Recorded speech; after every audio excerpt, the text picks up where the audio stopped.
Sa profile mo, no, ikaw ay single. Ito ba ay isang personal na desisyon or may mga dahilan ka kung bakit hindi ka pa dumating doon pagkakaroon ng sariling pamilya? Ayan, sa part kasi na yan, matagal na panahon na inalagaan ko din yung parents ko rin. So parang, kaakibat nun yung responsibility na yung oras ko ay napupunta sa pag-aalaga. At syempre, yung trabaho. Siguro, it's not actually a choice, pero ito yung binigay na scenario ni Lord. Siguro, hindi lang sa ngayon. Kaya meron akong kanta na sabi, you can listen to it kasi very related, makaka-relate natin mga single pa doon. Okay, pag-uusapan natin na yung mga musika, no? Pero, ano lang ako, no? Pagpatawad mo, kung mapapatanong ako, pero minsan ba, sa buong buhay mo, kahit busy ka sa pag-aalaga sa mga magulang mo, nagmahal ka? Oo naman. Hindi ko naman pwede i-shoutout yung pangalan niya. Nabigo ka ba sa pag-ibig? Actually, yung iba kong kanta, dahil sa kanya, kaya ako nabuo. Marami akong songs na because of him. Ayan. Sino man yung guy na naman. Ayan. Okay. Papalapit ng buwan ng puso. Ano ang konsepto para sa'yo ng pag-ibig? Love is all about sacrifice, and love is all about giving siguro. Kasi hindi lahat naman ng pagmamahal kailangan nare-reciprocate. It's a matter of parang you share the love, at kahit walang maibalik, at least nagmahal ka ng buong puso. Anong nais mo sabihin sa mga kakwentong Pilipino na kahit sila man ay single, ay maaari pa rin nilang i-celebrate ang Valentine's Day? Yeah, of course, pwede nyo naman i-celebrate ang Valentine's Day. And invite your friends. Hindi naman kailangan magmukmuk dahil single ka sa Valentine's. No? You can go out with your family members. At yung mga, katulad ko, siguro mag-date with music friends. Ayan.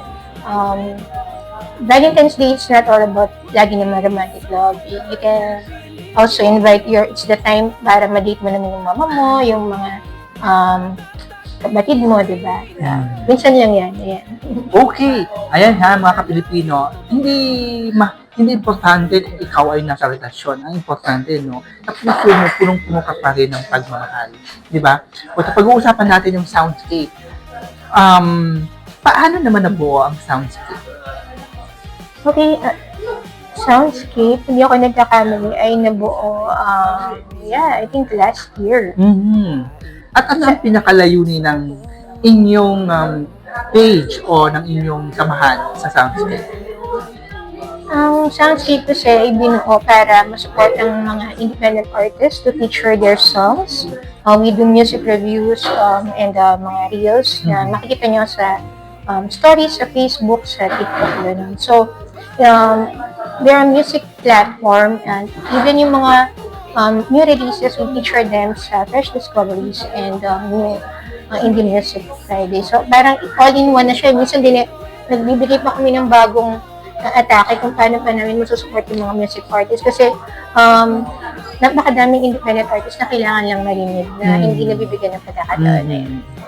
So, imbitahan mo yung mga kapilipino natin na supportahan ang inyong page na Soundscape. Yes, don't forget to follow our page, Soundscape. Makita niyo po yan sa Facebook. We're also on Instagram and on TikTok na yan.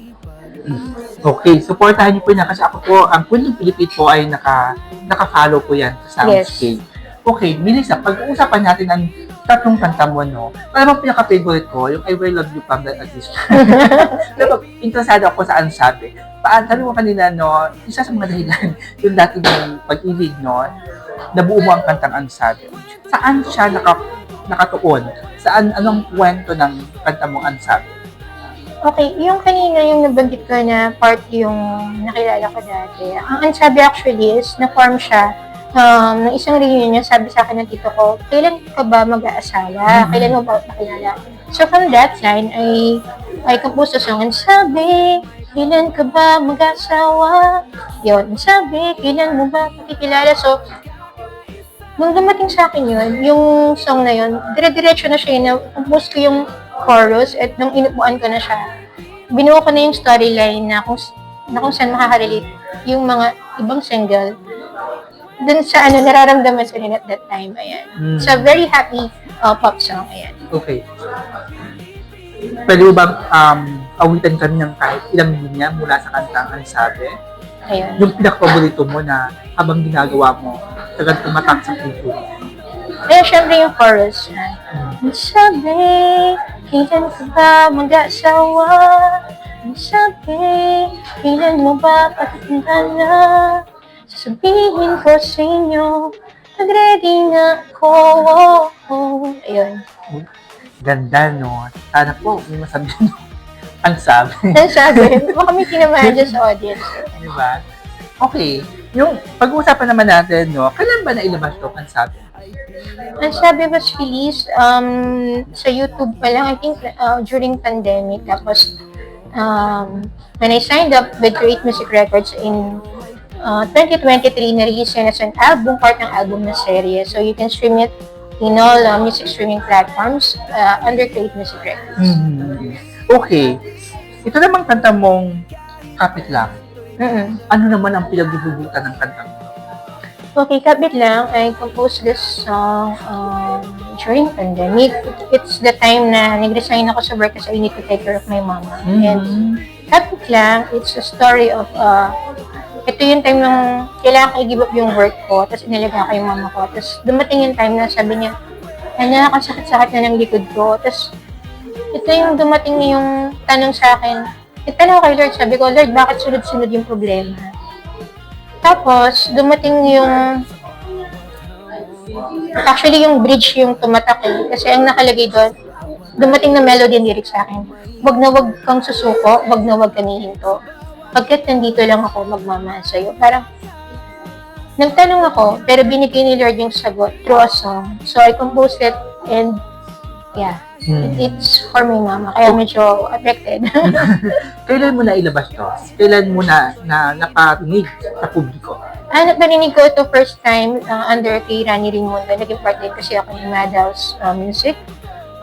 Pero ang Kapit Lang is also included in Seria album na lumabas in 2023. Ayan. Maaari ba namin marinig ang pinaka-paborito mong linya sa kantang Kapit Lang? Sige. Halika lumapit, magsayangin ang sandali. Halika kumapit, sa mundong tayo ang saksi.